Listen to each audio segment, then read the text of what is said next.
வருகிற ஆகஸ்ட் 12ஆம் தேதி மகா சங்கடஹர சதுர்த்தி அன்று என்ன செய்யலாம், என்ன செய்யக்கூடாது என்று பார்ப்போம். இன்று தெரியாமல் கூட விநாயகருக்கு பிடிக்காத விஷயத்தை செய்து விடாதீர்கள். விநாயகரின் பக்தராக இருந்தால் இந்த பதிவை லைக் செய்யுங்கள். நீங்கள் கொடுக்கும் ஒரு லைக் விநாயகரை பற்றி நிறைய பதிவுகளை போட வழிவகுக்கும். ஓம் விக்னேஸ்வராய நமக என்று காமெண்ட் செய்யுங்கள். பொதுவாக சங்கடம் என்றால் துன்பம், ஹர என்றால் அழித்தல் என்று பொருள். எனவே துன்பங்களை நீக்கும் விரதம் இதுவாகும். விநாயகர் சதுர்த்திக்கு முன் வரும் தேய்பிறை சதுர்த்தி மகா சங்கடஹர சதுர்த்தி என்று சிறப்பிக்கப்படுகிறது. இது மிகவும் புனிதமான நாளாக கருதப்படுகிறது.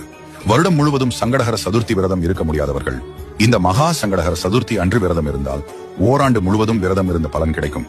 மகா சங்கடஹர சதுர்த்தி நாளில் அதிகாலையில் நீராடி விநாயக பெருமானை வணங்கி விரதத்தை தொடங்க வேண்டும். விரதம் இருப்பவர்கள் அன்று முழுவதும் உபவாசம் இருந்து விநாயகருக்கு பிடித்தமான கொழுக்கட்டை, லட்டு போன்றவற்றை படைத்து வழிபடலாம். ஓம் கம் கணபதையே நமக போன்ற விநாயகர் மந்திரங்கள்